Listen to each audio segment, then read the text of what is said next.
নমস্কার বন্ধুরা, সবাই কেমন আছেন? আশা করি সবাই ভালো আছেন। বেশ কয়েকদিন যাবৎ বর্ষার কারণে আমাদের কাঠের ঘর ভেঙে গেছে।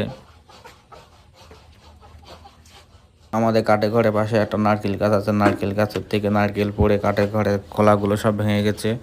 আর খোলাগুলো ভাঙার ফলে বৃষ্টির জন্য বাঁশগুলো নষ্ট হয়ে গেছে।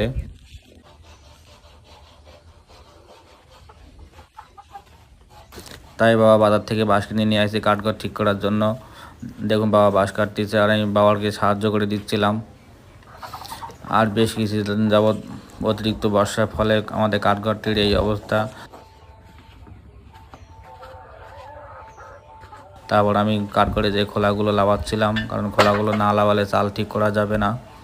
তাই আমি একা একা খোলাগুলো লাগাতে বাবা চলে আসলো। বাবা খোলাগুলো লাগাই দিচ্ছিলো আর আমি নিচে রাখছিলাম। আর খোলা অধিকাংশ খোলাই সব নষ্ট হয়ে গেছে।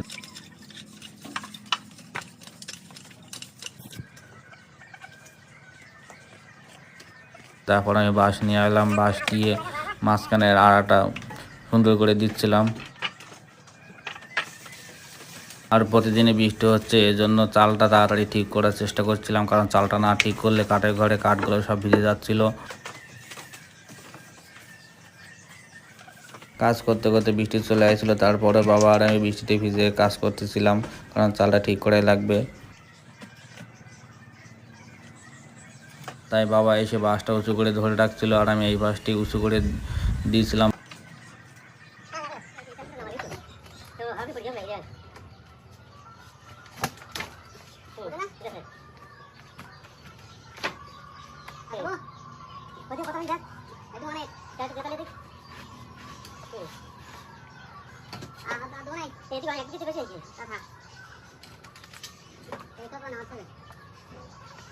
খোলাগুলো আবার নিচে লাগাচ্ছিলাম, কারণ খোলাগুলো না লাগালে বাঁশটি উঁচু করা যাচ্ছিল না। আর অধিকাংশ খোলা অনেক নষ্ট হয়ে গেছে, আর এখন খোলাই পাওয়া যায় না।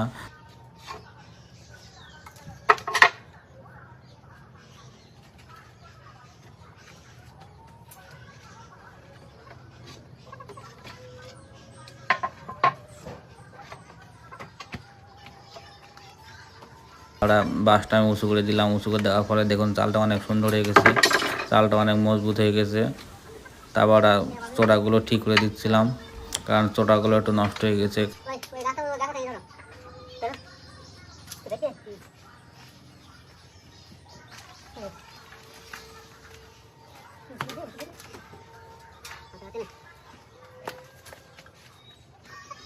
কিছুক্ষণ পরে মা চলে আসলো।